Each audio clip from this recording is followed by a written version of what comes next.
Vamos a leer el artículo 33 de la convención, saltamos al 44 de la convención, nos salimos de la convención y nos vamos para el reglamento de la Comisión Interamericana de 1 de agosto de 2018, que eso está abierto.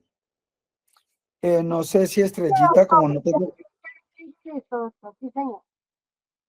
Estrellita, buenas noches. Doctor, muy buenas noches. Bueno, gracias, muy amable. Bueno, comencemos pues, ¿y quién me ayuda a leer el artículo 33? Artículo 33. Son competentes para conocer de los asuntos relacionados con el cumplimiento de los compromisos contraídos por los Estados partes en esta convención. A. La Comisión Interamericana de Derechos Humanos, llamada en adelante la Comisión, y D. La Corte Interamericana de Derechos Humanos, llamada en adelante la Corte. Bueno, ¿qué podemos decir? Que la comisión tiene sede en Washington y la Corte tiene sede en San José de Costa Rica. Esto es un litigio electrónico ante la comisión. En la Corte, las audiencias públicas sí hay que asistir a San José de Costa Rica, la sede de la Corte. No obstante, a veces hacen algunas audiencias virtuales en la Corte, pero la presencialidad es lo que impera en el sistema interamericano comisión. La comisión no es un órgano judicial, sino cuasi judicial, y no dicta sentencias. La Corte Interamericana sí es un tribunal internacional que dicta sentencias. Ante la comisión se adelanta un procedimiento internacional cuasi judicial y no termina con una sentencia, sino con un informe en el cual la comisión le hace recomendaciones al Estado. Ejemplo, el caso María Elena Loaiza Tamayo contra Perú. En la parte resolutiva dice: el Estado de Perú violó los siguientes derechos. A, las garantías judiciales, artículo 8 de la Convención Americana en relación con el artículo 1.1 y artículo 2. B, C, D, y enumera cada una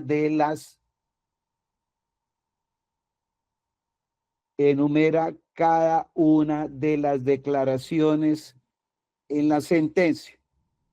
Y por allá en un literal hacia el final la Corte dice: se le ordena al Estado darle la libertad a María Elena Loaiza Tamayo, y el Estado cumplió.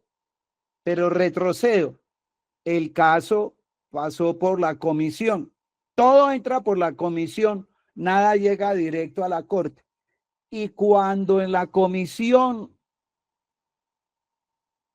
declaró que Perú era responsable, le recomendó a Perú darle la libertad a María Elena Loaiza Tamayo, lo cual no hizo, pero fue una recomendación.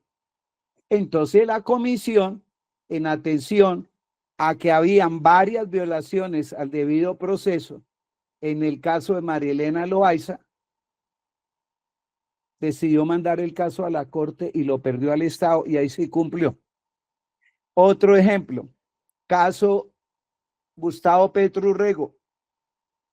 En el informe final, la comisión le recomendó al Estado, léase gobierno de Duque, que eliminaran las sanciones disciplinarias fiscales que pesaban sobre el candidato Gustavo Petro.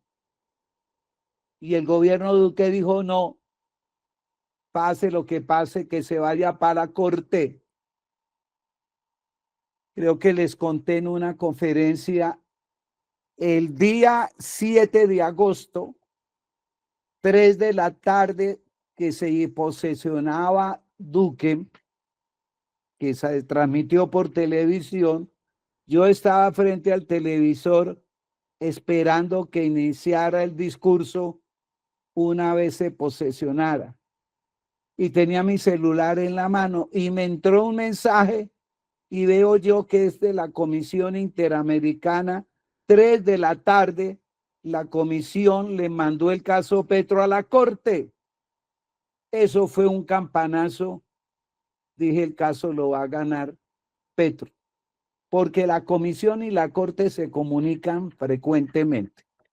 Entonces, si Duque hubiera atendido las recomendaciones y hubiera eliminado las sanciones de Petro, se hubiera inscrito rápidamente como candidato y el caso no hubiera llegado a la corte, salvo por las reparaciones que Petro no pretendía era que le reconocieran miles de dólares, sino que le eliminaran las sanciones disciplinarias y fiscales que lo inhabilitaban e impedían que se inscribiera. Pongo estos ejemplos para concluir que la comisión no dicta sentencias, sino informes con recomendaciones, y la Corte sí dicta sentencias cuyos efectos son vinculantes y le ordena al Estado lo que tiene que hacer. ¿Alguna pregunta? Entonces, Estrellita, vámonos al artículo 44.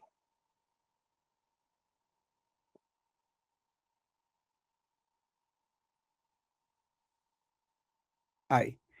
¿Quién me ayuda a leer? Este es sección tercera, competencia de la Comisión Interamericana de Derechos Humanos. ¿Quién me lee? Artículo 44. Cualquier persona o grupo de personas o entidad no gubernamental legalmente reconocida en uno o más estados miembros de la organización puede presentar a la comisión peticiones que contengan denuncias o quejas de violación de esta convención por un estado parte. Bueno, la pregunta es, ¿quiénes pueden acceder a la comisión? ¿Quiénes pueden demandar? Y la terminología que utiliza el tratado es muy clara. Dice peticiones. Mediante un documento llamado petición es que ustedes pueden acudir a la comisión. ¿Quiénes pueden presentar una petición? A, cualquier persona. Estelita, José Freddy, mi persona, o un grupo de personas, cuando son varias las víctimas, o una entidad no gubernamental legalmente reconocida en uno o más estados miembros de la Organización de Estados Americanos. Eso es una ONG de derechos humanos que puede presentar una petición. Y si quieren ustedes litigar ante la comisión, piensen en crear una ONG de derechos humanos, para lo cual vayan a la Cámara de Comercio, que tiene unos formularios y le indican cómo llenarlos para crear legalmente la ONG de derechos humanos. Hay que ponerle un nombre que sea sugestivo, que sea atractivo, y en el objeto enunciar que los miembros de la ONG, primero que todo, se van a encargar de capacitar en derechos humanos a quienes quieran concurrir a sus oficinas de litigantes, a dictar conferencias como lo hago yo, enseñando sistema interamericano con este semillero llamado Germán Vidar Campos. ¿Y el costo para litigar de dónde sale la plata?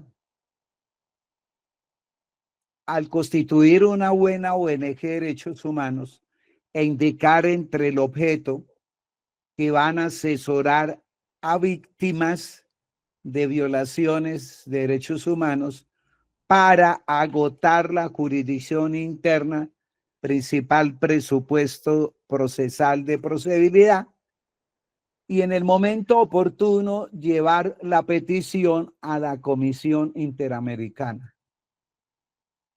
Y países miembros de la Unión Europea, principalmente los países escandinavos, Suecia, Suiza, Finlandia, los Países Bajos, suelen donar dineros a ONGs de derechos humanos que realmente se preocupen por las víctimas y litigar sus casos. Yo suelo recomendar, o por lo menos mencionar, dos grandes ONGs de derechos humanos que tiene Colombia. El colectivo de abogados José Alvear Restrepo, lo han oído ustedes mencionar, que lo dirigía Alirio Uribe, del polo después de Colombia Humana, está muy en el gobierno Petro, fue representante a la Cámara, senador. Se fue de la ONG y se dedicó a la política, pero lo menciono a él porque él trabajó varios casos en la comisión y en la corte cuando dirigía el colectivo.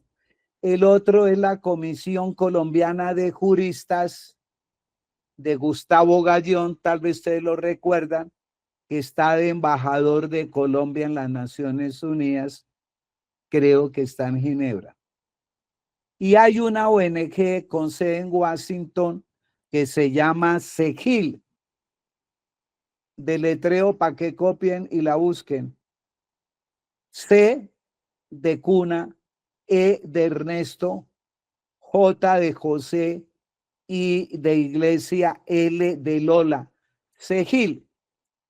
Viviana Cristicevic es la directora y tiene sus oficinas en la ciudad de Washington. Cuando tengan ustedes un caso muy importante de graves violaciones a derechos humanos y los van a litigar con su ONG, en el momento oportuno hagan alianzas estratégicas con ese tipo de ONGs. Conocen el sistema, litigan y tienen éxito. Son recomendaciones por estrategia procesal. O si quieren litigar directamente, lo pueden hacer con su ONG.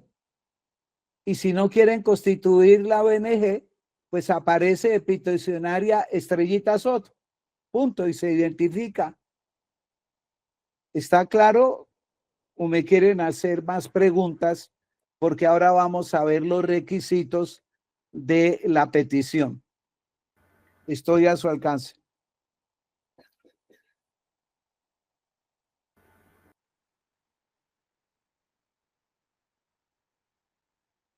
Bueno, entonces, aquí tenemos unas diapositivas, Estrellita, que son dos cuadritos a color, que el primero dice principio de subsidiariedad y el segundo dice la regla del agotamiento de los recursos de jurisdicción interna. ¿Se los dejó José Freddy? No, doctor.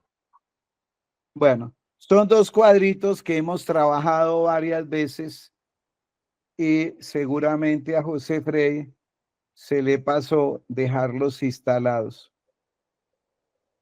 Espérame un momentico que yo los tengo a la mano para enviárselos a José Freddy y que él se los envíe a su merced. Mientras tanto, piensen en preguntas relacionadas con estos temas de cómo acceder a la Comisión Interamericana de Derechos Humanos. Maestro, una pregunta. Con gusto. ¿Quién habla? ¿Es viable, no sé si es viable, pregunto si es viable que una persona en particular al que se le está llevando un proceso penal por un delito X cualquiera, digamos narcotráfico, pueda acudir a la Comisión Interamericana de Derechos Humanos señalando que el fiscal que lleva el caso le ha quebrantado derechos fundamentales dentro del proceso penal? Claro, claro. A ver, el hecho, mire, no importa el delito que sea, Mancuso, con todo lo que hizo, me cuentan abogados que en algunos casos le han violado su derecho al debido proceso y les ha tocado interponer acciones de tutela y algunas las ha ganado. Entonces, sí puede acceder al sistema, pero tiene que agotar plenamente el proceso penal. Me explico. Un momento que José Freddy me está contestando.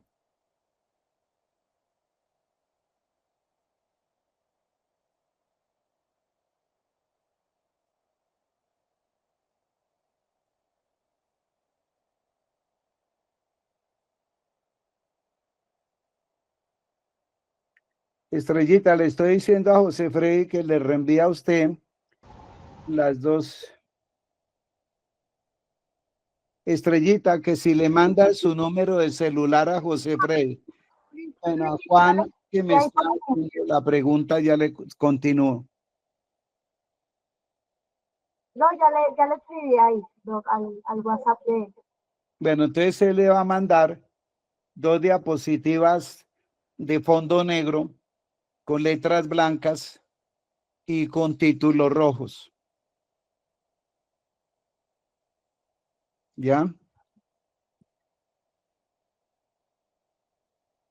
Bueno, le sigo contestando a quien pregunta de una persona sindicada de narcotráfico.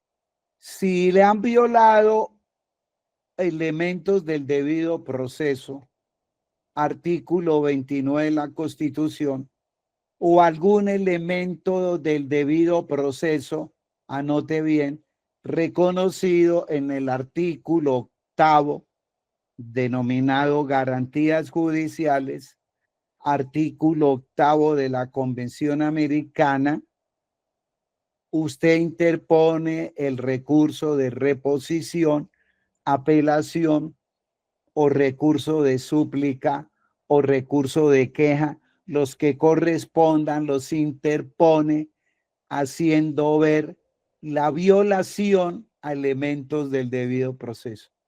Y cuando no tenga más recursos ordinarios que interponer, finalmente interpone la acción de tutela. ¿Está claro? Sí, señor. Y sigue adelante la investigación, el juzgamiento y la sanción. Y al final, si sale condenado en primera instancia, hay que apelar la sentencia. Y si el superior confirma, hay que mirar la posibilidad, si el caso se puede llevar en casación a la Corte Suprema Sala Penal. Pero la comisión en muchas decisiones ha dicho que los recursos extraordinarios de casación y reposición no son obligatorios interponerlos para agotar la jurisdicción interna. Es decir, con la sentencia de segunda instancia que confirma la sentencia de primera y que condena, usted después de que esté ejecutoriada la sentencia de segunda instancia, inmediatamente interpone acción de tutela contra las 2 sentencias por violaciones al debido proceso. ¿Está claro? Sí, o sea que hay que necesariamente interponer la tutela. Sí, señora. Sí, porque si está condenado en primera y segunda instancia, hay que buscar con lupa alguna violación al artículo 29 de la Constitución de debido proceso. Y si no la encuentra por ahí, se va y coja la Convención Americana sobre Derechos Humanos, que el artículo 8º se llama Garantías Judiciales, léase debido proceso. Y usted dice, ¿pero por qué cito el tratado? Ah, lo cita por vía del bloque de constitucionalidad que creó la Corte Constitucional en la famosa sentencia C-225 de 1995. ¿Hasta ahí quedó claro? Sí, señor, gracias. Vámonos a los presupuestos procesales de procedibilidad para acudir al sistema interamericano con una petición. ¿Quién me ayuda a leer lo que está en pantalla?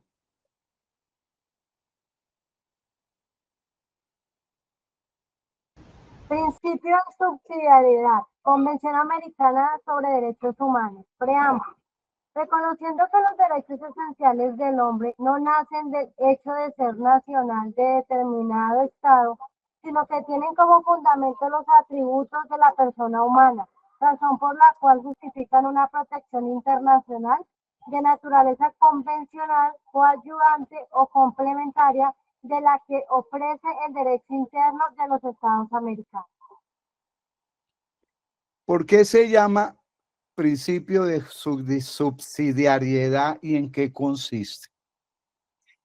La jurisdicción interna, según los hechos, usted tiene que activar la jurisdicción civil, la jurisdicción laboral, la jurisdicción contenciosa administrativa, la jurisdicción penal, la jurisdicción especial para la paz, que en conjunto es la jurisdicción interna y es la jurisdicción principal. Y una vez que esté agotada plenamente, puede acudir a la comisión, que la comisión y la corte es la jurisdicción coadyuvante o complementaria a la jurisdicción interna del Estado. ¿Está claro? Pasemos a la otra diapositiva, por favor.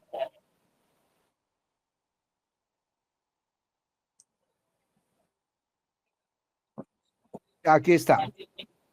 Este es el complemento del principio de subsidiariedad. ¿Quién me ayuda a leer?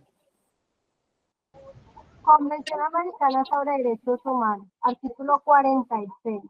Primero, para que una petición o comunicación presentada conforme a los artículos 44 o 45 sea admitida por la comisión, se requerirá: A. Que se haya interpuesto y agotado los recursos de jurisdicción interna, conforme a los principios del derecho internacional generalmente reconocidos. Entonces, según el caso, cuando yo hablo de casos, pongan en paréntesis hechos. Según el caso, si es un caso de despido de un cargo judicial, porque la Procuraduría sancionó disciplinariamente al juez o al fiscal, ¿cuál es el recurso o acción que hay que interponer? La acción de nulidad y restablecimiento del derecho. Y tiene por objeto que el juez administrativo o el tribunal administrativo declare la nulidad del acto administrativo de despido y ordene el restablecimiento del derecho, es que ordene reintegrar al servidor público a su cargo y le indemnice por los daños ocasionados. Pero si decide negativamente la acción contenciosa, pues le toca interponer el recurso de apelación para que el superior jerárquico sea el tribunal administrativo o el Consejo de Estado, según las reglas de competencia, confirme o no. Y repito, le fallan en contra en primera la acción de reparación directa, apela, le confirma, perdió. ¿Qué acción procede contra esas dos sentencias? La acción de tutela. Esto es un ejemplo de agotamiento de acciones de la jurisdicción interna. Por recursos no solo quiere decir medios de impugnación de providencias, sino también acciones constitucionales. Y si es un proceso civil, un proceso laboral, lo mismo. Generalmente esos procesos son de doble instancia. Y la Jurisdicción Especial para la Paz, que ustedes ya vieron que la JEP dictó la primera sentencia en el macrocaso 01, las FARC, por secuestro, extorsión, etcétera. Y varias o muchas víctimas quedaron insatisfechos. ¿Qué pueden hacer? Interponer el recurso de apelación contra esa sentencia. Y la JEP pues no va a revocar, el tribunal no va a revocar, el Tribunal para la Paz. Entonces, acción de tutela contra las dos sentencias de la JEP. Y después la acción de tutela contra esas dos sentencias, repito. Y lo mismo en un proceso laboral, en un proceso disciplinario, qué sé yo, hay que interponer las acciones respectivas y los recursos que correspondan. Y cuando se tome la última decisión judicial, que generalmente es la que toma la Corte Constitucional, porque todos los procesos constitucionales adelantados por todos los jueces y tribunales del país y con sentencia de segunda instancia, o en aquellos casos en que no se apeló la sentencia de primera, todos los expedientes se remiten a la Corte Constitucional para una revisión eventual.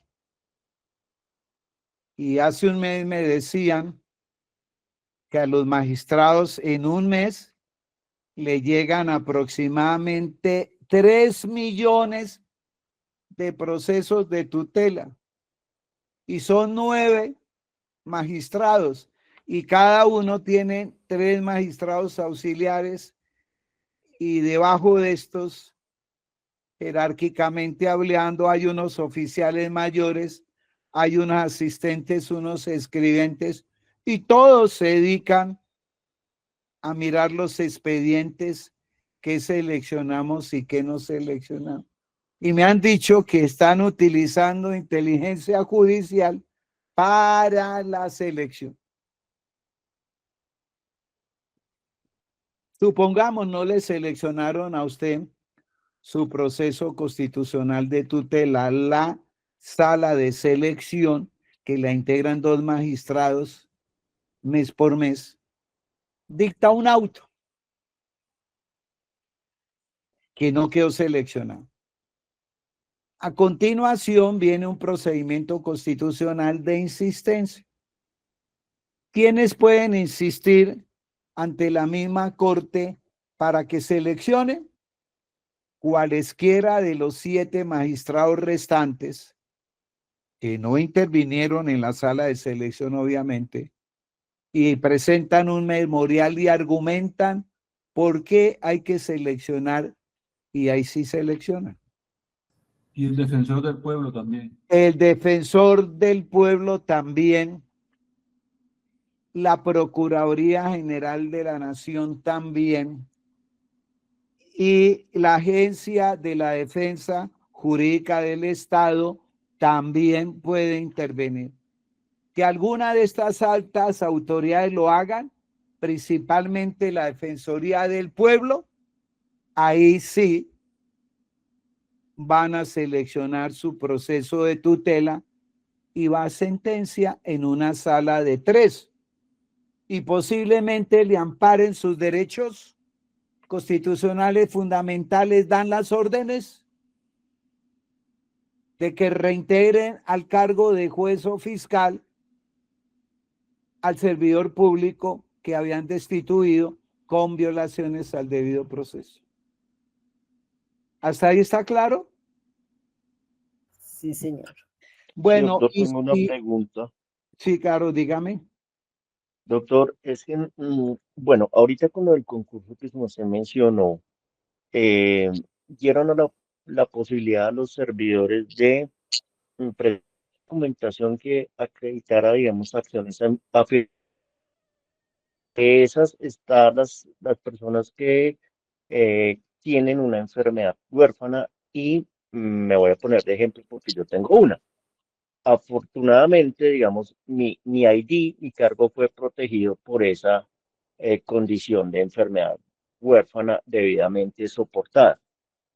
Pero pues he tenido una discusión con ciertos compañeros, incluso abogados, que dicen que sobre cualquier situación prima el concurso. Y yo siempre les he dicho, no, o sea, no prima el concurso, porque es que mi condición está ligada directamente con la vida. Entonces, ¿cómo así que, que, que va a primar el concurso por encima de una condición de salud que está ligada directamente a la vida y una enfermedad huérfana? Pues su característica es de por vida, ¿no? Naces con ella y mueres con ella. Entonces, yo tengo esa duda, doctor. Si usted me pudiera orientar medianamente, le agradecería muchísimo. Pero a ver, usted se presentó a este concurso en la fiscalía, ¿cierto? Sí, sí, Y no señor. pasó, y no pasó. Sí, no pasé. No Entonces pasé tiene hasta el que momento porque entregar, es que yo tiene que estoy en entregar esa reclamación decisión precisamente. negativa. Sí, Bueno, en eso está José Freddy con varios o muchos que no pasaron y hay que invocar motivos. José Freddy me decía hace un momento que los cuestionarios que preparó la Universidad Libre para el concurso, unas preguntas estaban mal hechas. Entonces las dieron de baja. Listo, entonces sacan el puntaje nuevamente. Y ahí es posible que algunos pasen al descontar esas preguntas. Listo. sí, claro. ¿Qué otros Sí. motivos se pueden aducir contra la decisión negativa de que no pasó el concurso? No sé qué otra. Pero profesor, disculpe, en el caso del compañero, yo creo que él está amparado en el caso de la estabilidad laboral reforzada, independientemente de los resultados del concurso. Podría apoyar algunas acciones de tutela o alguna acción constitucional que le proteja ese derecho. Pero a ver qué condición laboral tiene si no pasó el concurso, no tiene vínculo laboral. Ah, pero él no es funcionario actual. Por eso, él es un ciudadano de a pie, perdón que lo diga así, que se presentó con esa enfermedad al concurso y no pasó. Ah, no, yo pensé No, que estaba, yo estoy vinculado con la entidad. Usted está vinculado, ya es distinto. Usted ya, eso lo del caso suyo es distinto. ¿Y qué? Estando en su cargo, lo van a sacar de la fiscalía. ¿Usted está en la fiscalía o en un juzgado? Yo soy en la fiscalía, doctor. Es que mi duda es frente A a un ver, caso perdón, ¿usted está hipotético. en propiedad y está inscrito en carrera? No, señor, estoy en provisionalidad. En provisión, ahora sí. Bueno, ¿y usted presiente que lo van a sacar? No, no. Es que mi duda es y las discusiones que hemos tenido, digamos, de índole jurídico, legal con los compañeros, que dicen, si usted no estuviera, así es, usted estando protegido por el tema de su enfermedad huérfana, usted, y si de aquí a mañana su cargo sale a concurso, usted lo pueden sacar. Claro, porque si usted se presenta al concurso y lo pierde, pues su cargo se lo van a dar al que ganó. Sí. Bueno, Independiente independiente de la condición, ahí es cuando yo yo ver, discuto. a ver, es que el hecho de que el servidor público esté enfermo no es un blindaje para quedarse en el cargo de por vida, Sí, porque eso lo da es la declaratoria, a ver, digámoslo de esa manera. Usted entró a la fiscalía por concurso, ¿cierto? no, señor, Ah, no no, presentó no, concurso. Por eso no, usted está de provisional. correcto. ¿Cuánto lleva? 14 años. 14 años. Ahora sí le entiendo. Y además padece una enfermedad rara o enfermedad huérfana. Sí, doctor, sí, señor. Entonces, el hecho de que lo hayan mantenido en provisionalidad muchos años, hay jurisprudencia de la Corte Interamericana que ha dicho que el Estado no puede mantener en provisionalidad indefinida ni a un fiscal ni a un juez porque es violatorio de sus derechos humanos y de los derechos de las partes que concurren a su despacho en un proceso determinado. ¿Y sabe qué argumento hay de fondo? Porque el hecho de que está en provisionalidad, usted no es independiente. Usted no goza de la independencia judicial que le da a uno cuando está en carrera. Entonces, esa anomalía del Estado como un todo, es decir, de la misma fiscalía, de mantenerlo indefinidamente en provisionalidad, repito, viola sus derechos humanos. ¿Cuáles? El debido proceso, léase garantías judiciales, artículo 8 de la Convención Americana, léase el protocolo de San Salvador 1988 y busque el derecho a la salud. Permítanme un momento, voy a buscar dónde tengo el libro con estos tratados y le voy a dar la norma concreta. ¿Me entiende? Sí, doctor. Y permítame, bueno, deme aquí 5, 8 minutos, busco el libro, dónde está el tratado y leemos el artículo. Le cito el artículo para que usted lo consulte. Y hay una decisión de la Comisión Interamericana de Derechos Humanos de la niña Jessica enferma de piel de mariposa, una enfermedad rara, una enfermedad huérfana, que la comisión la protegió con medidas cautelares, artículo 25 del reglamento de la comisión, que vamos a leer adelante, ¿vale? Sí, doctor, muchísimas gracias. No, con gusto, para eso sirven estos cursos. Además de lo teórico, que les sirva a uno en la práctica. Yo, por ejemplo, por una mala operación que me hicieron a la próstata con cáncer, y eso que me operaron con robot, los últimos de la moda, y en la mejor clínica de Colombia, que es la Marley, y un supuesto mejor urólogo de Colombia, casi me matan allí por una mala praxis médica. Y me dejó entre las secuelas un linfedema, o sea, una pierna inflamada, la otra normal, y eso me limita mucho para salir, para viajar, para trabajar, etcétera. Ese es un motivo por el cual yo tengo un trabajo remoto con la Universidad Libre, porque sabe mi condición. Yo tuve que interponer acción de tutela para pedir el amparo de mi derecho a la salud, que está en el protocolo de San Salvador, que ya le voy a buscar el artículo, y déjeme y busco el caso Jessica y le doy el número de la resolución y la fecha de la Comisión Interamericana, ¿vale?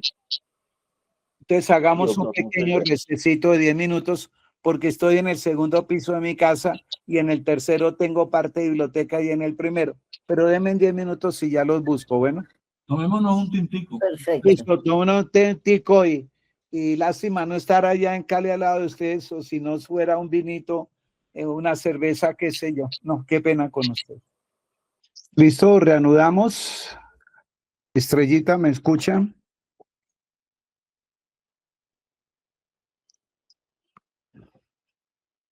Sí, doctor. Bueno, ya está, el que está preguntando está en pantalla. Sí, doctor. Bueno, entonces anote a ver.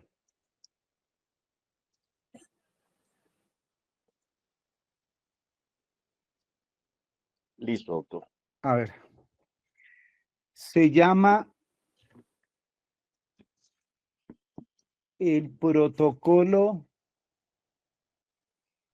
A ver. Protocolo adicional. Eso le sirve a todos, porque en la Convención Americana sobre Derechos Humanos no se reconoce el derecho al trabajo, el derecho a la pensión, el derecho a la salud, el derecho a la educación. Todos esos derechos están, hablo despacio, protocolo adicional a la Convención Americana sobre Derechos Humanos en materia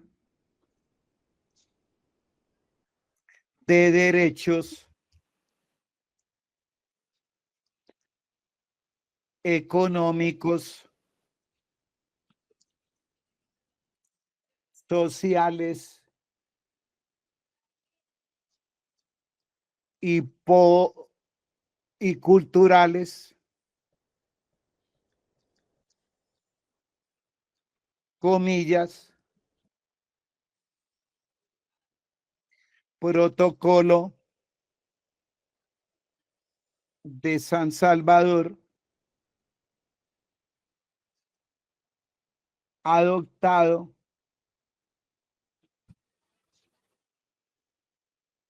en El Salvador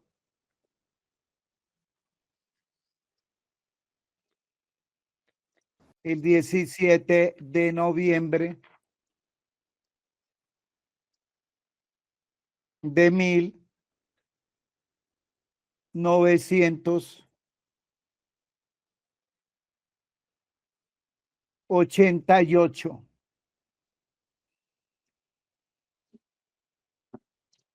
en la Asamblea General de la OEA, que quiere decir Organización de Estados Americanos.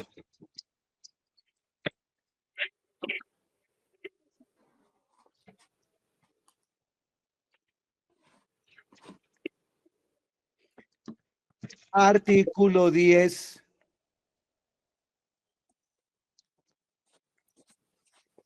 Derecho a la salud.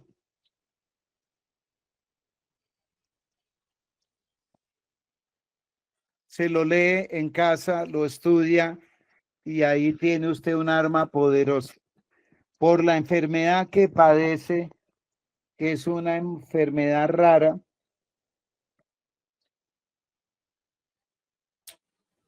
la comisión vamos con el caso Jessica.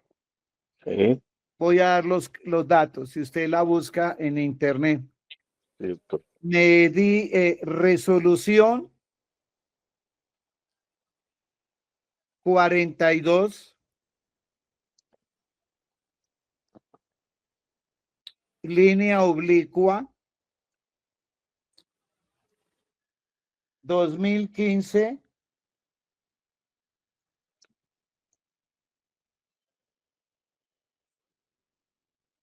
medidas cautelares,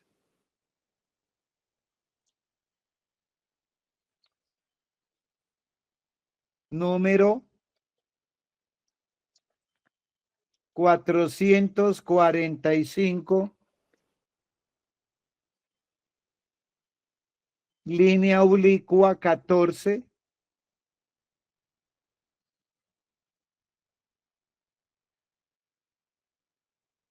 asunto Jessica Liliana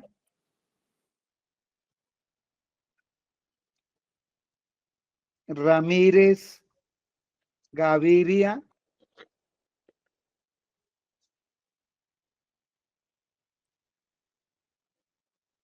respecto de Colombia, 4 de noviembre de 2015. ¿Tomó los datos? Atenta nota, doctor. Muchas gracias. Bueno, esta es una resolución muy bien concebida por la comisión para proteger a esta niña enferma de la llamada enfermedad piel de mariposa, que tiene otro nombre raro que nunca me lo he podido aprender. Epidermolisis ampollosa diatrófica, una enfermedad rara, una enfermedad huérfana. Como esa niña se iba a morir, había, según la EPS, no cumpliendo un fallo de tutela que le amparó los derechos a la niña para que le adelantaran su tratamiento, le hicieran sus terapias, sus cremas, sus medicinas muy costosas. Entonces la EPS lo que le dijo a los padres de Jessica: mire, esa niña ha vivido mucho tiempo, dese por bien servida. Como se va a morir, no vamos a invertir más plata en eso. Hágame el favor, con eso salió la EPS y el caso llegó a manos de mis hijas, una médica y otra abogada, que viven en la ciudad de Washington, y valga la mención, tenemos una ONG llamada United for Justice, Unidos por la Justicia, que ha llevado casos de niños pobres, humildes, con enfermedades raras. José Freddy tiene los datos de contacto de mi hija Margarita, que vive en Washington, repito, y litiga constantemente con mucho éxito en la comisión. Entonces, ahí está toda la información para el alumno que está en un cargo de provisionalidad. Pero la jurisprudencia de la Corte, que protege a los funcionarios judiciales en provisionalidad, son 3 casos. Uno se llama el caso Chocrón contra Venezuela. El otro se llama APRIS. Es que no tengo eso a la mano, lo tengo, bueno, no sé dónde. José Freddy conoce esa jurisprudencia. El otro es el caso APRIS, APRISTESE,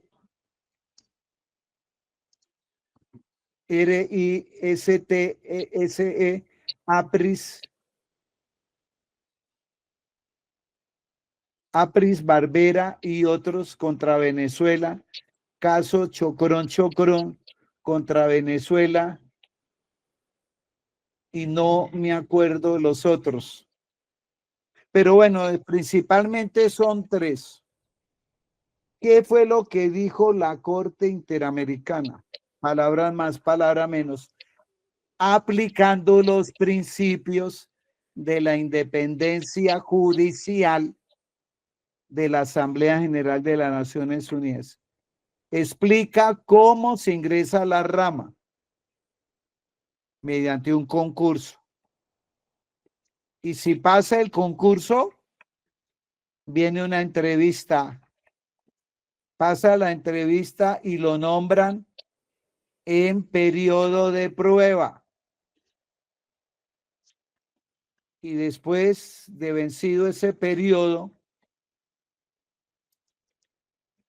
si observa buena conducta y tiene buenas calificaciones, lo nombran en propiedad y después lo inscriben en la carrera judicial y se vuelve inamovible. Y el Estado tiene que mantener al juez o al fiscal en su cargo, promocionarlo en sus ascensos y llevarlo a pensión. Y ya cuando tenga la pensión decretada y con sus mesadas pensionales que saca del cajero, chao. Pero esa estabilidad laboral es lo que contribuye a que el juez sea independiente porque a nadie le debe el cargo. Pero cuando uno está en provisionalidad, uno no es independiente porque cualquier superior lo presiona y le dice, haga este favor, saque este proceso con esta sentencia en este sentido. Y uno, ¿cómo le va a decir al superior jerárquico que no? Va a influir para que después lo saquen porque como está en provisionalidad.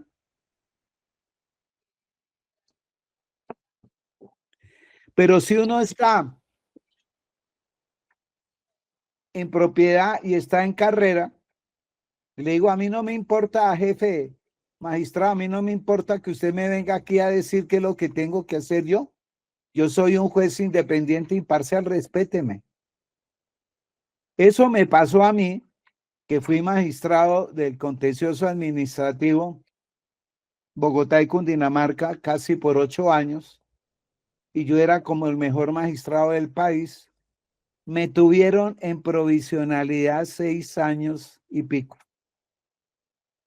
Y 2 consejeros tenían que calificarme. Y calificaron a los demás que estaban en provisionalidad y a mí no me calificaban. Yo era muy frágil y temeroso y miedoso. Yo no compré carro porque si me echan, ¿cómo pago las cuotas?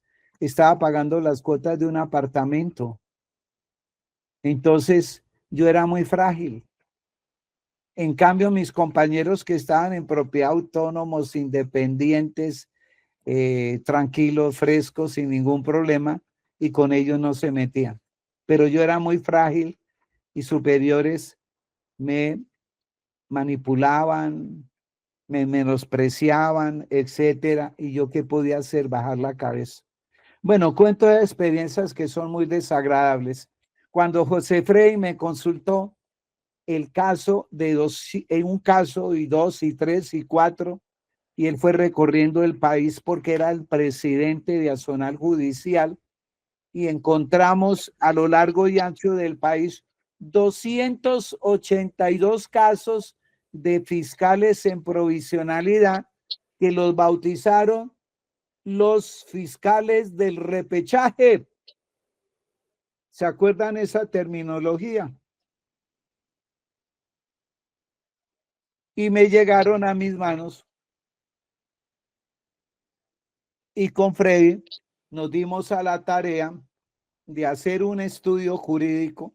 Yo me dediqué a eso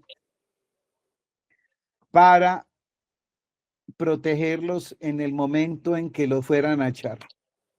Y y adelantamos unos procedimientos administrativos ante la Comisión Nacional de Carrera de la Fiscalía, donde estaba José Freddy y otro líder sindicalista diazonal de Barranquilla, se me olvidan los nombres, que dieron unas batallas para proteger a todos los fiscales en provisionalidad en el país, y los 282 casos me los gané yo.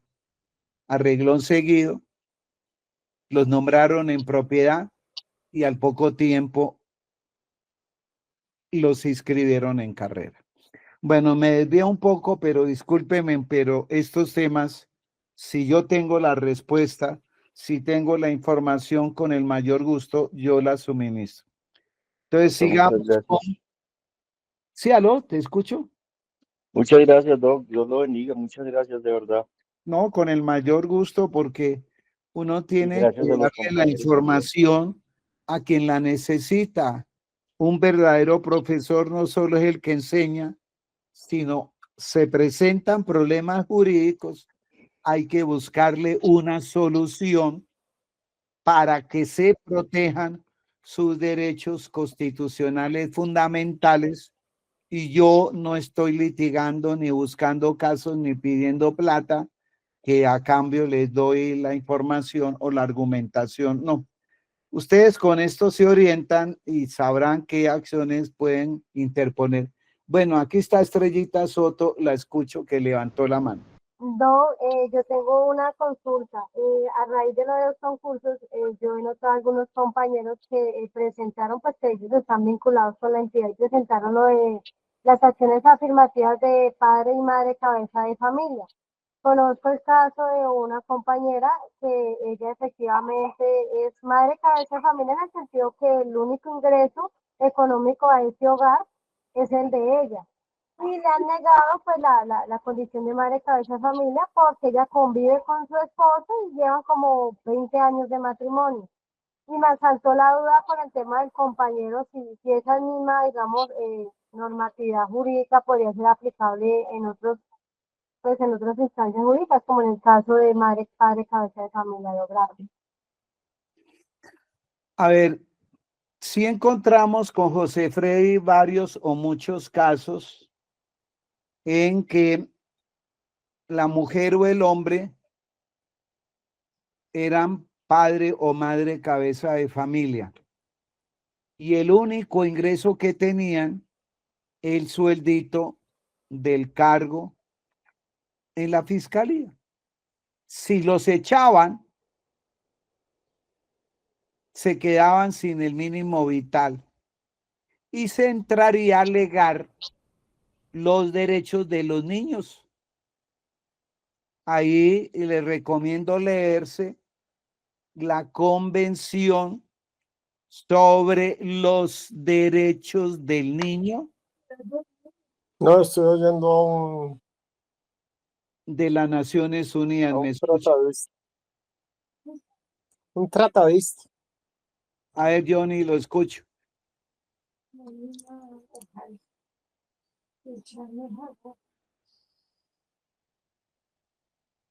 Discúlpeme, maestro, estaba hablando acá pero no, le estoy poniendo mucho cuidado, discúlpeme. No, tranquilo. Bueno, entonces, Estrellita,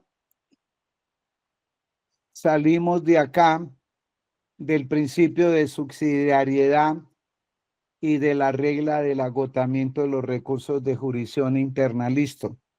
Nos vamos con una petición para la Comisión Interamericana de Derechos Humanos y vamos a leer del reglamento de la Comisión Interamericana de Derechos Humanos a Estrellita, 1 de agosto del 2013, artículo 28. Si ese Maestro, es buenas noches. Qué pena. artículo 28. A ver, Adolfo. Qué gusto saludarlo, maestro Igualmente. Ernesto Rey Cantor. Gracias. Usted dijo que leyéramos la Convención sobre los Derechos del Niño. ¿sí? Que es un Pero tratado algo de más. Naciones Unidas. La Convención de los Derechos del Niño es un tratado de las Naciones Unidas que Colombia lo aprobó mediante una ley, el gobierno lo ratificó y la Corte Constitucional en varias sentencias lo ha incluido en el bloque de constitucionalidad. Y ahí están los derechos del niño, que cuando el Estado despide a un servidor público, no solo se le violan los derechos humanos al servidor público, sino a personitas que dependen de él, como son los niños, que tienen sus propios derechos reconocidos en la Convención de los Derechos del Niño. Varias o muchas sentencias ha dictado la Corte Constitucional protegiendo los derechos del niño conjuntamente con los derechos humanos reconocidos en la Convención Americana para su padre. Al demandar en acción de tutela, usted dice: yo, Adolfo Chipantiza, soy titular de los siguientes derechos humanos reconocidos en la Convención Americana. Y en el protocolo de San Salvador está el derecho al trabajo. No lo leí antes, pero ya que usted interviene, y está en el artículo 5º en el artículo 6º, derecho al trabajo, y artículo 7, condiciones justas, equitativas y satisfactorias de trabajo. Ahora, si la víctima es mujer,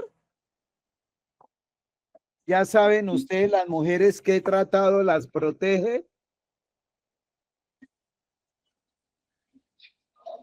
No, Convención De la CEDAW. San Servando. La protege la Convención Interamericana para prevenir, sancionar y erradicar la violencia contra la mujer, comillas, Convención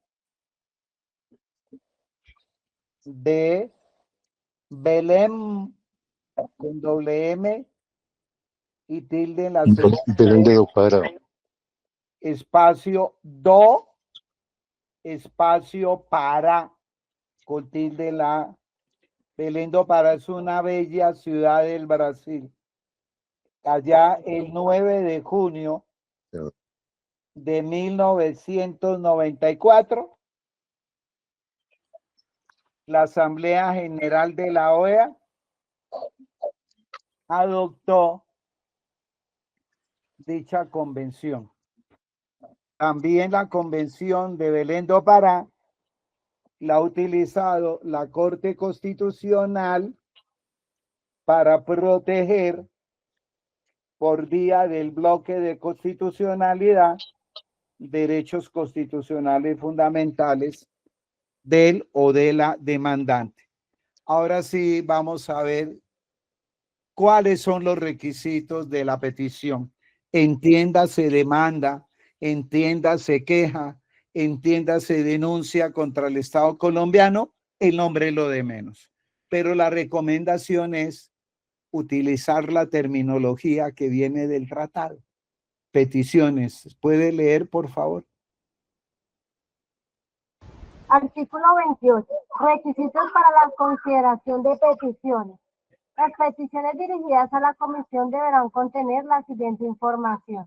Primero, el nombre de la persona o personas denunciantes, o en el caso de que el peticionario sea una entidad, no gubernamental, su representante o representantes legales y el Estado miembro en el que esté legalmente reconocida. Eso más, perdón, un momento. Más o menos, palabras más, palabras menos, es lo que dice el artículo 44. Una persona o varias personas pueden ser denunciantes. Y si es una entidad gubernamental, entonces, ¿quién es su representante legal? Lo que diga el certificado de constitución y gerencia de la Cámara de Comercio, que es donde se hace el trámite para constituir una ONG. Yo nunca lo he hecho, no lo sé cómo es, pero me dicen que allí se acude. Sigamos leyendo 2. 2. Si el peticionario desea que su identidad sea mantenida en reserva frente al Estado y las razones respectivas. Bueno, esto es muy, muy importante. A muchas víctimas o a familiares de las víctimas, cuando hablo de familiares es porque la víctima murió o está desaparecida forzadamente o fue ejecutada extrajudicialmente, le hace falsos positivos. Entonces usted, como abogado, redacta la petición y como persona usted puede firmarla. Nada lo impide. Y hay que distinguir entre peticionario y víctima. Víctima es aquella persona que sufre en carne propia, le duele en su cuerpo las violaciones a sus derechos, en su cuerpo físico, en su psiquis, le duele las violaciones, usted es víctima. Peticionario puede ser cualquiera. Entonces, a veces los abogados, por temor, le dicen a las víctimas, sus familiares, yo no firmo ese documento porque el día en que le corran traslado al gobierno, la van a coger contra mí y así como desaparecieron forzadamente a la víctima, a mí cuando me localicen me van a desaparecer. Es lógico sentir eso, temerlo, claro. Entonces usted en el escrito se identifica, claro está, como peticionario. O como víctima directamente firma el documento, entonces tiene la doble condición jurídica de víctima y peticionario. Y usted le puede en 2 renglones decir a la comisión, por favor, mantenga en reserva mis datos. Entonces, en el documento, en el encabezamiento, comenzará diciendo, honorables miembros, Comisión Interamericana de Derechos Humanos, Washington, Estados Unidos, referencia, 2 puntos, petición contra el Estado colombiano. En su despacho, punto aparte. Yo, Estrellita Soto, nombres y apellidos completos, mayor de edad, identificada con el número de cédula, con el correo electrónico tal, con la dirección postal,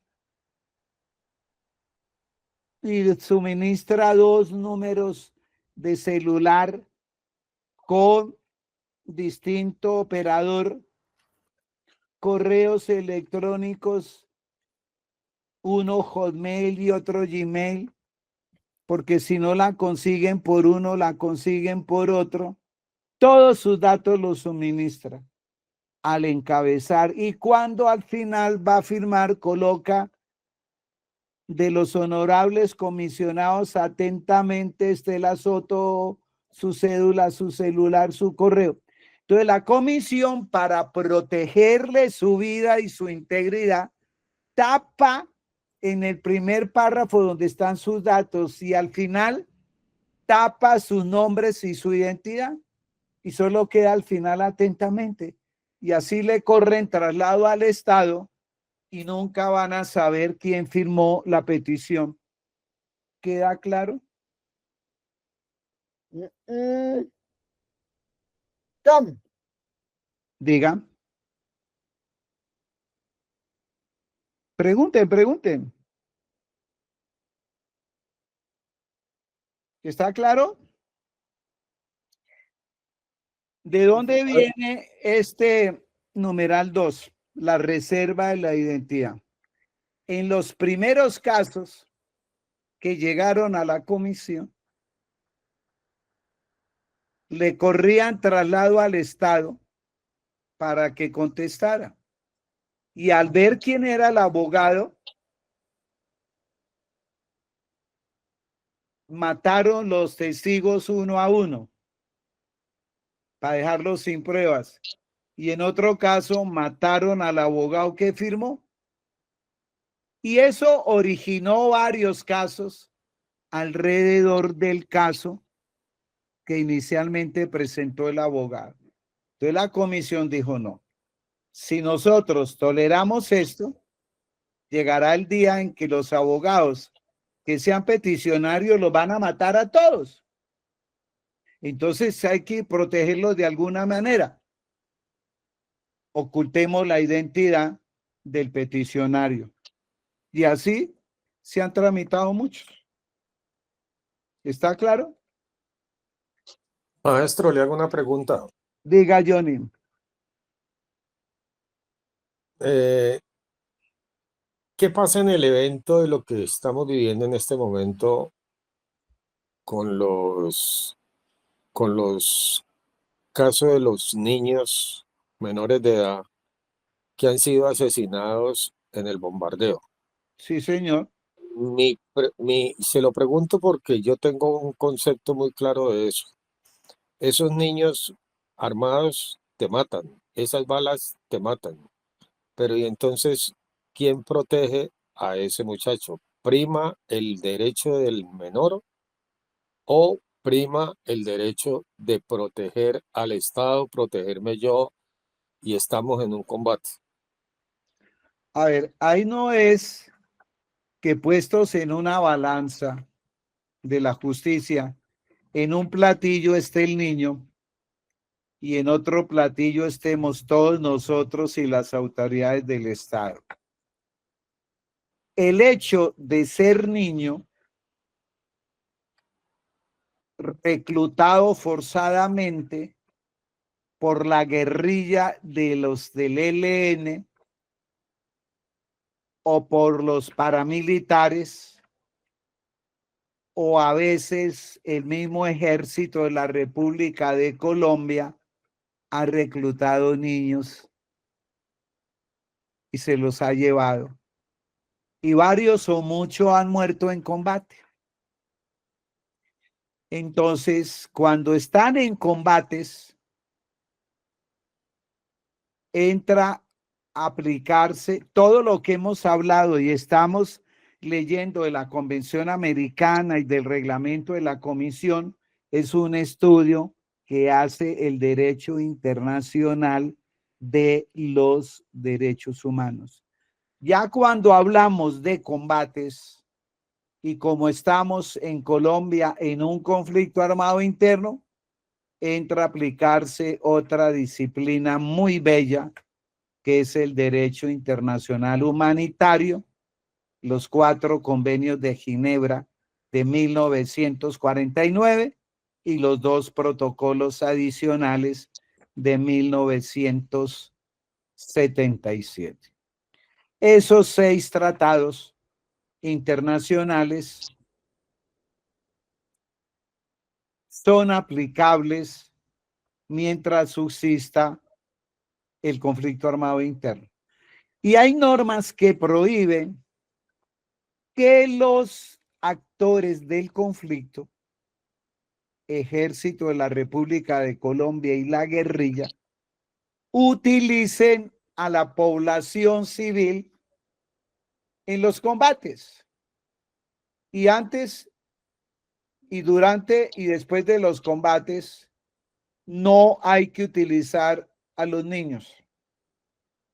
Y si los utilizan es porque fueron reclutados forzadamente, porque un niño cuerdo, un niño decente, un niño de casa, no se va a ir así porque sí quiero ir a ser guerrillero y listo.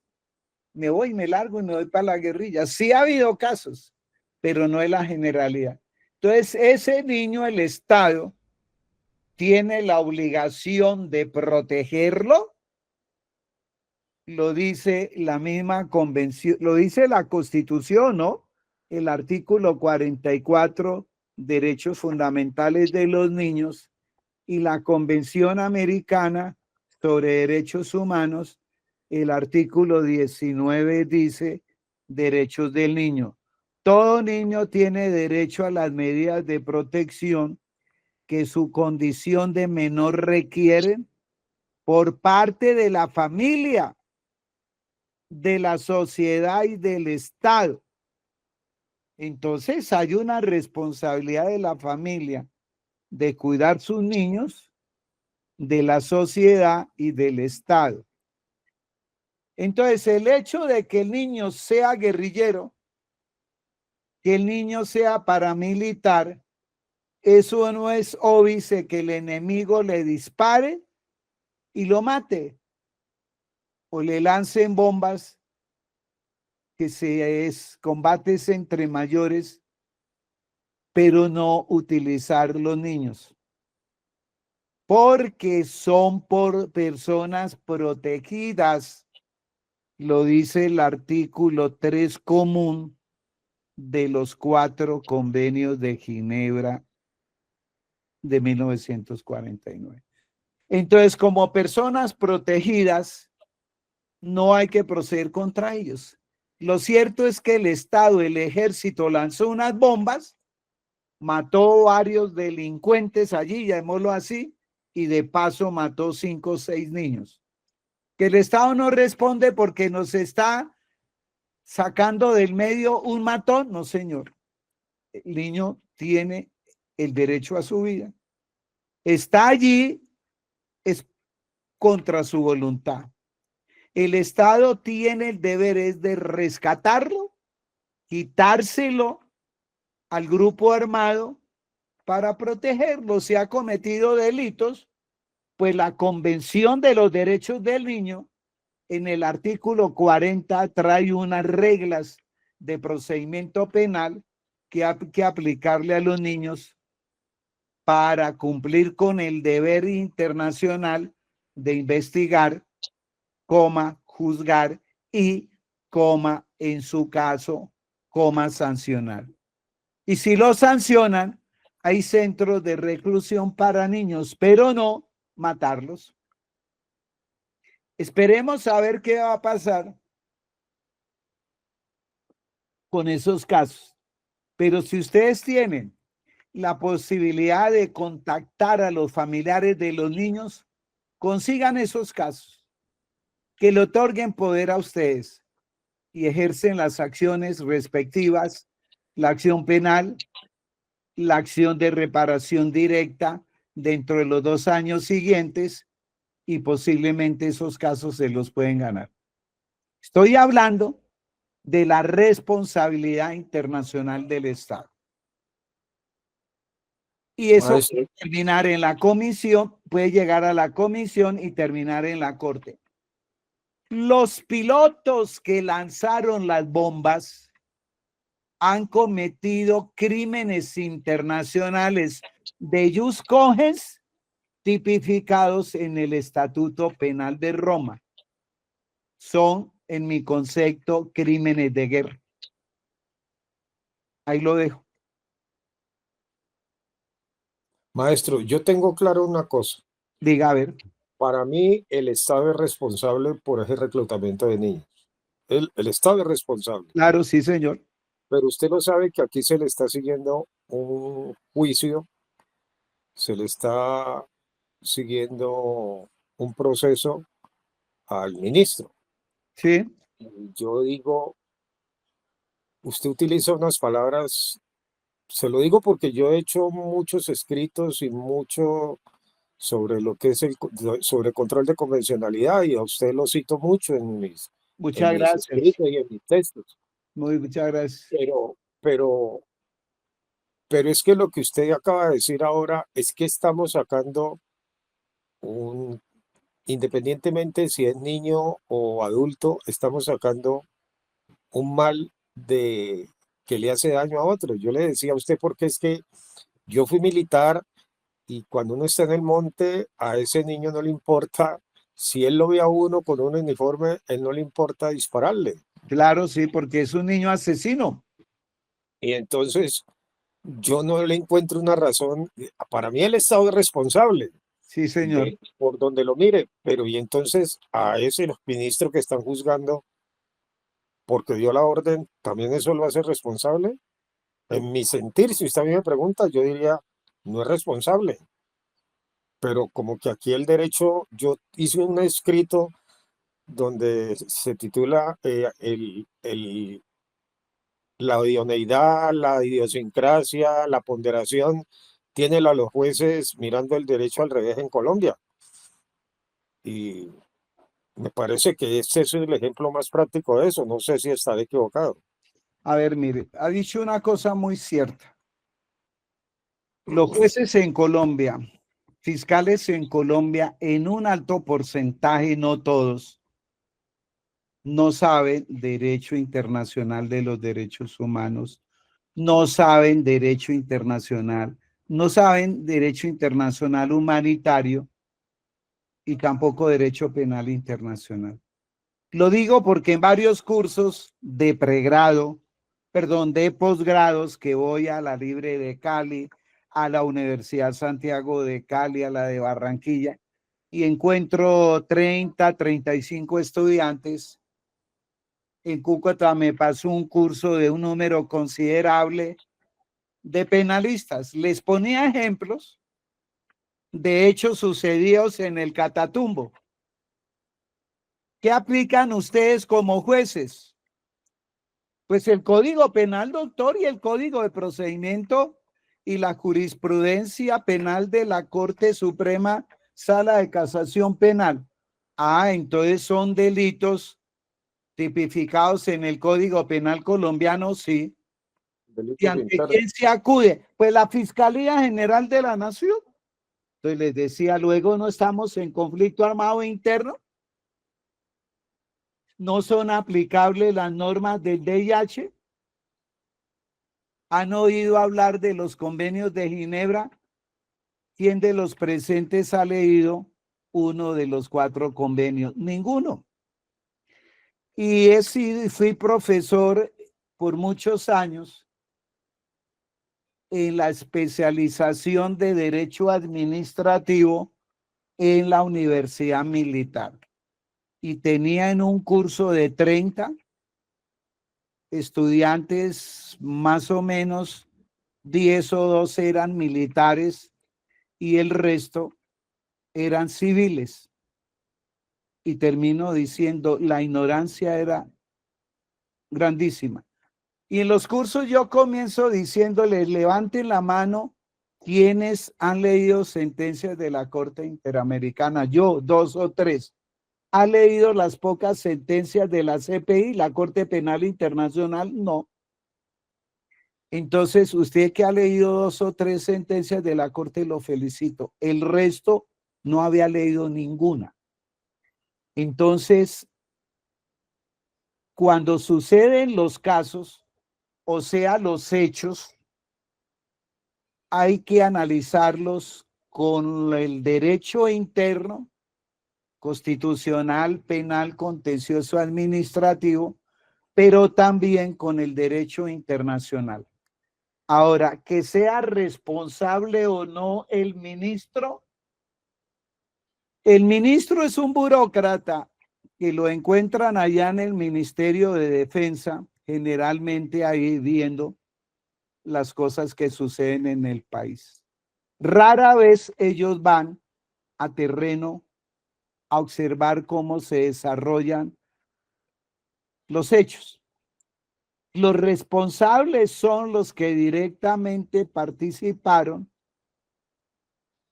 en el hecho concreto. Los que lanzaron las bombas, los que iban por vía terrestre, qué sé yo, esa parte no la conozco muy bien, pero ahí viene la investigación de la jurisdicción penal ordinaria. Ya dijeron, corrijo, perdón, ya dijeron que van en la justicia penal militar, van a investigar esos hechos. Ahora, ¿no será la jurisdicción penal ordinaria la que debe investigar esos hechos? Y si no es esa, ¿será la jurisdicción especial para la paz? Entonces, claro, yo me pongo del lado de ustedes, de los militares, que tienen que cumplir deberes. Y entre los deberes que tienen que cumplir, la Constitución establece en el título de la fuerza pública, si quiere leemos la norma, que tienen el deber de estudiar derecho internacional humanitario, o sea, las reglas, usos y costumbres de la guerra. Y hay un caso para que ustedes se motiven en que los militares también son víctimas de violaciones a sus derechos humanos. Y es el caso Sesti Hurtado, anote, Sesti con C de cuna, ESTI, Hurtado contra el Perú, un militar que salió con honores, pensionado de la fuerza pública, y el presidente del Perú de esa época lo condecoraron con el ministro de la Defensa, hubo una fiesta, una despedida, y después este hombre se vio involucrado en unos hechos de corrupción en la misma fuerza pública, que él no era el autor de esos delitos, óigame bien. Él fue utilizado por sus compañeros de armas que quedaron dentro de la institución, eran los corruptos. Falsificaron unos documentos para hacerlo ver corrupto. Y alguno de esos antiguos compañeros, leal, lo buscó y le dijo: Sesti, prepárate porque te están armando un expediente penal en el Tribunal Penal Militar Peruano y te van a meter a la cárcel. Cuídate. Corrió ante un juez constitucional y presentó un habeas corpus preventivo, es decir, aquel que lo puede blindar a usted para que no lo metan a la cárcel. Y el juez le falló al favor y lo blindó. No obstante, los militares, compañeros de armas, siguieron adelante, presionaron al tribunal y lo detuvieron. Lo embargaron, lo dejaron en la calle, interpuso las acciones legales y constitucionales y todos se lo fallaron en contra en la jurisdicción interna del Perú. No tenía más que el sistema interamericano y el caso lo ganó en la Corte Interamericana.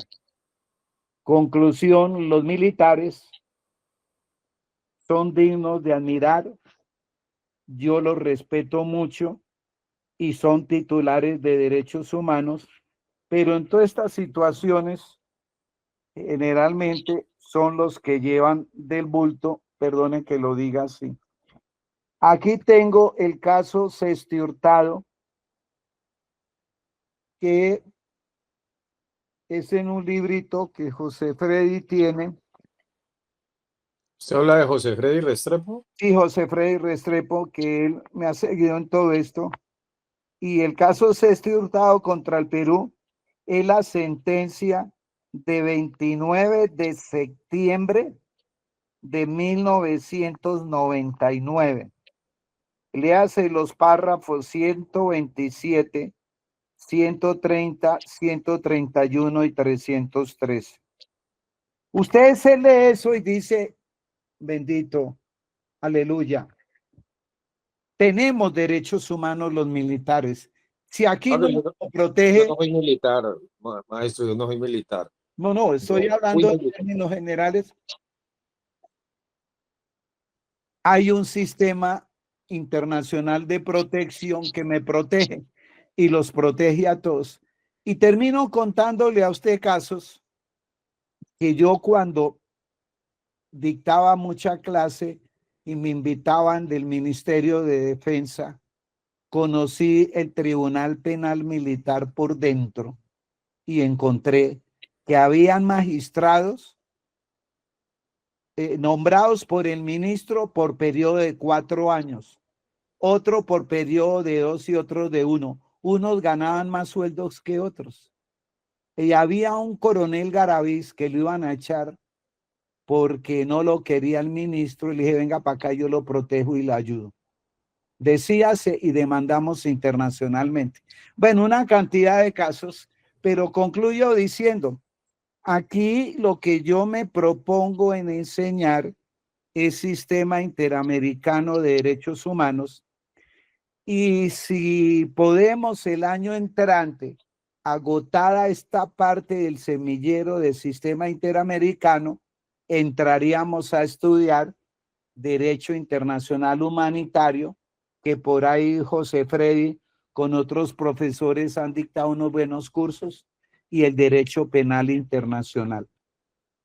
En esas dos últimas ramas las conozco, las he leído, las trabajé para mi tesis doctoral, pero yo confieso que no domino esas áreas, esas materias, pero sí me gusta escuchar casos concretos de la vida real, y termino diciendo, estos niños reclutados forzadamente, asesinos,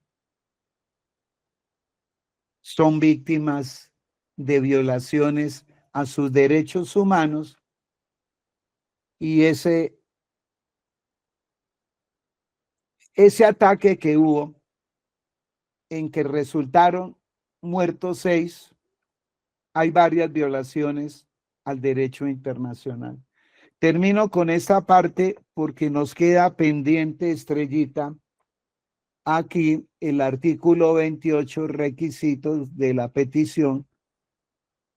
Quedamos en el numeral 2. Bueno, terminémoslo para no quedar a medias y que queden ustedes con la sensación de que no terminé el tema. Estrellita, hágame el favor y leamos el tercero, cuarto, quinto y sexto. Bueno, son 9 requisitos, rápido lo leemos. Sí, doctor. Tercero, la dirección de correo electrónico para recibir correspondencia de la comisión y, en su caso, número de teléfono, transmit y dirección postal. Ya lo dije, perdona, yo lo dije, hay que citar 2 correos electrónicos, 2 números de celular de distinta empresa, Movistar, Tigo, qué sé yo. Siga. Cuarto, una relación del hecho o situación denunciada con especificación del lugar y fecha de las violaciones alegadas. Esto es lo que se llama las circunstancias de tiempo, modo y lugar en que sucedieron los hechos. Y esos hechos hay que enumerarlos y clasificarlos. Ejemplo, si usted va en el sexto hecho y resulta muy largo, no vaya a extenderse en una página, 2, 3 páginas con el hecho sexto. Haga el enunciado y subdivida el sexto en A, B, C, D y F. Sigan. Quinto, de ser posible, el nombre de la víctima, así como de cualquier autoridad pública que haya tomado conocimiento del hecho o situación denunciada. Bueno, si es posible, conocer los nombres y apellidos de las víctimas. Porque es que muchas veces sucede que las víctimas no se dan a conocer por sus nombres, apellidos completos. Entonces, la Corte, en el caso de la masacre de Mapiripán, condenó al Estado, identificaron, determinaron, a ver, las víctimas, para que anoten, ustedes van a redactar un escrito. La víctima debe individualizarla, perdón, la víctima hay que identificarla, determinarla e individualizarla. De lo contrario, no hay víctimas en abstracto. Pero sucede a veces que en las comunidades indígenas, muchas veces los indígenas no dicen cuáles son sus nombres y apellidos completos. Pero son víctimas de violaciones a derechos humanos. Sí se puede decirle a la comisión en los hechos que la comunidad indígena X masacraron 35. Desaparecieron forzadamente 16 y ejecuciones extrajudiciales 14. Pero usted no tiene los datos de identidad. Simplemente da esos números para más adelante determinarlos, identificarlos e individualizarlos, ¿vale? Siga leyendo.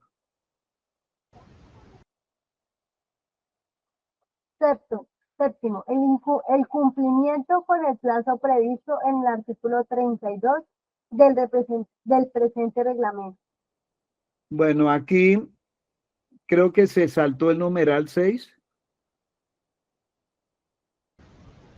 Sí, doctor. Sexto, la indicación del Estado que el peticionario considera responsable por acción o por omisión de la violación de algunos de los derechos humanos consagrados en la Convención Americana sobre Derechos Humanos y otros instrumentos aplicables, aunque no se haga una referencia específica al o los artículos presuntamente violados. Bueno, acá tengan cuidado con lo siguiente. Cuando ustedes demandan el contencioso en acción de reparación directa, todos estos hechos, los niños que masacraron allá en ese bombardeo, demandan a la Nación Raya, Ministerio de Defensa Nacional Raya, Ejército de la República de Colombia Raya, Policía Nacional. Es la forma de demandar en el contencioso. Internacionalmente no cometan ese error. Usted demanda al Estado de Colombia, punto. Después veremos que el Estado es el que celebra el tratado. Ahora, si usted si no atina, no acierta a citar los tratados internacionales de derechos humanos violados, o si lo cita, se equivoca del número del artículo aplicable, no hay ningún problema. La comisión, una vez que usted haya logrado probar los hechos, la comisión sabrá cuál o cuáles son los tratados internacionales aplicables. 7. 7. El cumplimiento con el plazo previsto en el artículo 32 del presente reglamento. Que son los 6 meses. 8. Maestro, una pregunta, por favor. Con gusto, a ver, dígame. ¿Esos 6 meses son contados a partir de la no selección por parte de la Corte, de la Sí, tutela? señor. Sí, señor. A ver.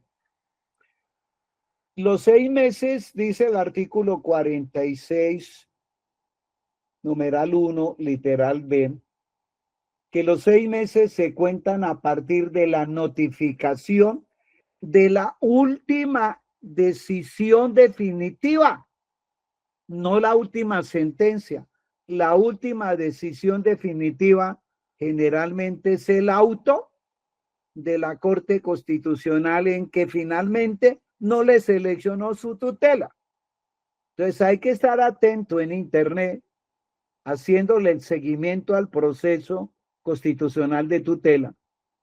Lo fallaron en primera instancia en un juzgado en Cali, en segunda en el tribunal y se fue para la Corte Constitucional. Usted tiene que hacerle el seguimiento en la Corte cuando llegue el expediente y le asignan un número erradicado diferente al que tiene el expediente en la primera instancia, ¿me entiende?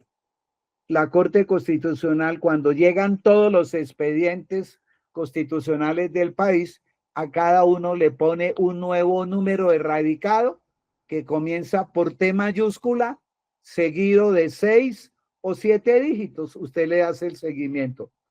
Y cuando dicten, repito, el último auto de no selección y se notifique por estado, usted cuenta los 6 meses a partir del día en que se fijó el estado. Su petición tiene que haber entrado al correo electrónico de la Comisión Interamericana y no dejen para el último día. Se cae el sistema y nos fregamos. Mándelo por correo electrónico 5 o 6 días antes de vencerse los 6 meses.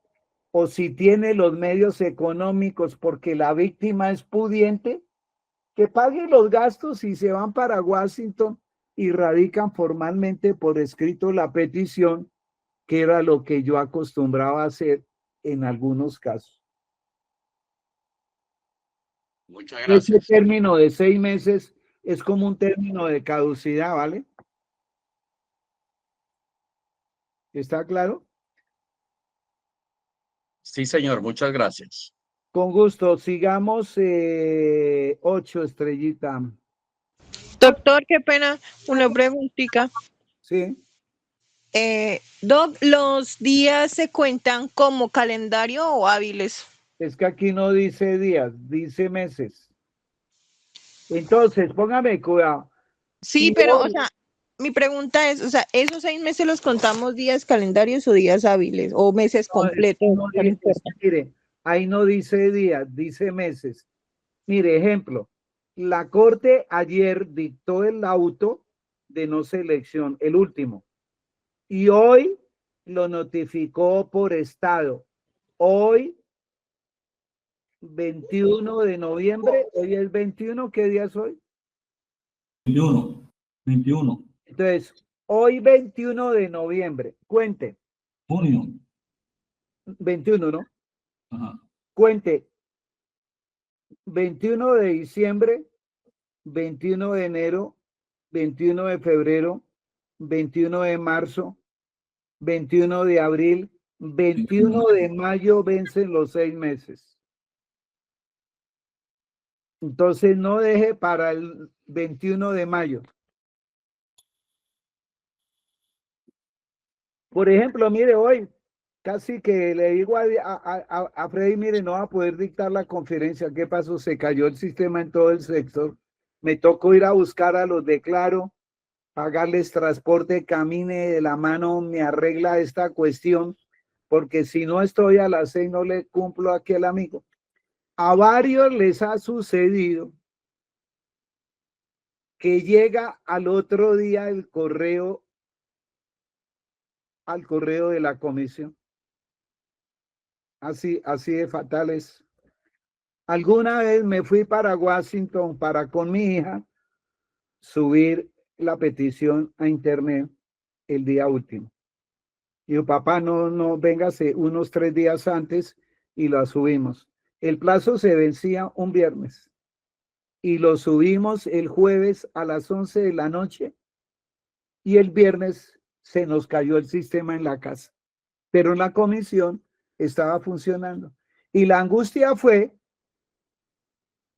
que la petición con todas las pruebas entró el jueves en la noche a las 11 y pico pero no había respuesta a la comisión de recibido. Y al otro día se nos cayó el sistema. ¿Cómo hacíamos para mirar si acusaron recibo o no?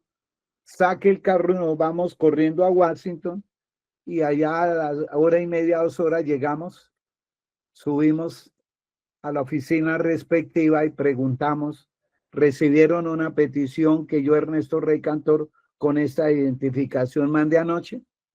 Miraron en un compás, sí señor, llegó anoche a las 11:16 minutos. Está en término, no se preocupe. Pero sí me entiende la angustia.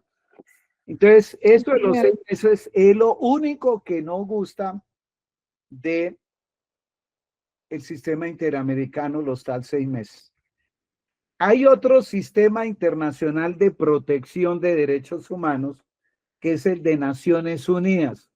Creo que al empezar este semillero les dije que hay un sistema universal y hay un tratado que se llama el Pacto Internacional de Derechos Civiles y Políticos, que creó un órgano internacional de protección parecido a la Comisión Interamericana, que se llama el Comité de Derechos Humanos, con sede en Ginebra, Suiza. También rige la regla de los 6 meses, pero no es tan estricta, porque han llegado peticiones después de los 6 meses y las han tramitado. A ver, por favor, 8º y 9º y terminamos. 8. Las gestiones emprendidas para agotar los recursos de la jurisdicción interna o la imposibilidad de hacerlo conforme al artículo 31 del presente reglamento. Entonces, usted en su escrito de petición, según los hechos relevantes y probados, yo les enseñé un día, ¿no? Cuando usted enumera los hechos, la víctima narra los hechos. Y usted, por precaución, le dice, mire, señora, señor, voy a poner este celular aquí y vamos a grabar sus hechos. No se preocupe, que esto es para su trabajo. Y usted graba los hechos y levanta el texto en Word. 38 hechos. Y vuelve la víctima al mes o a los 2 meses y sigue narrando hechos.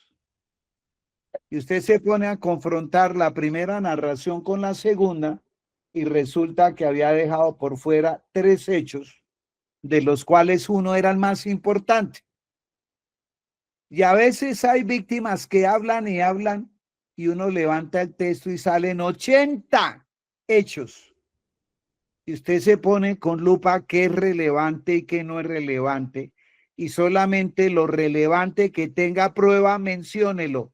Lo que no lo escriba. ¿Sí me hago entender?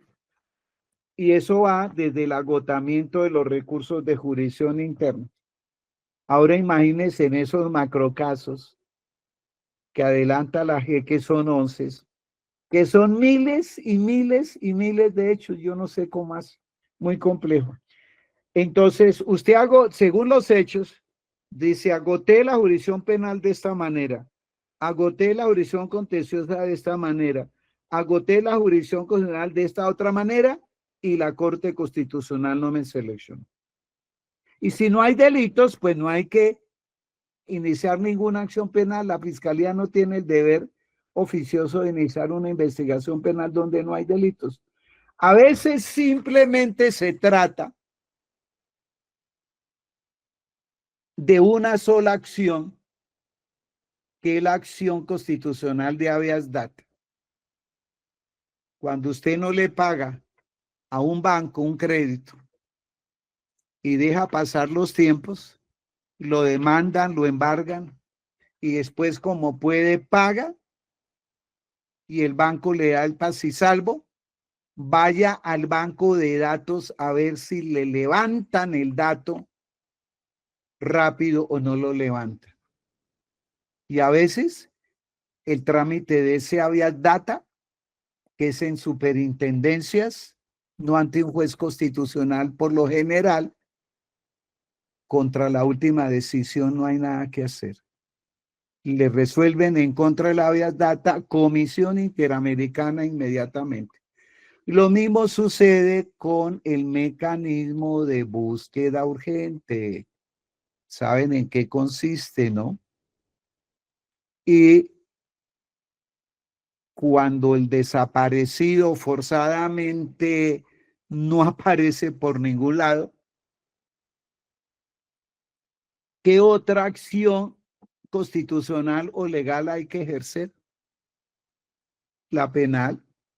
La penal la inicia de oficio la fiscalía y demora eternidades un proceso penal de desaparición forzada de personas. ¿Hasta cuántos años hay que esperar para entender que hay excepciones a la regla de los 6 meses? Eso está en el artículo 46, numeral 2, que no le alcanzamos a leer hoy, y anotemos estrella para que eso quede pendiente. Y el último, por favor, que es el numeral 9, por favor. Noveno, la indicación de si la denuncia ha sido sometida a otro procedimiento de arreglo internacional conforme al artículo 33 del presente reglamento.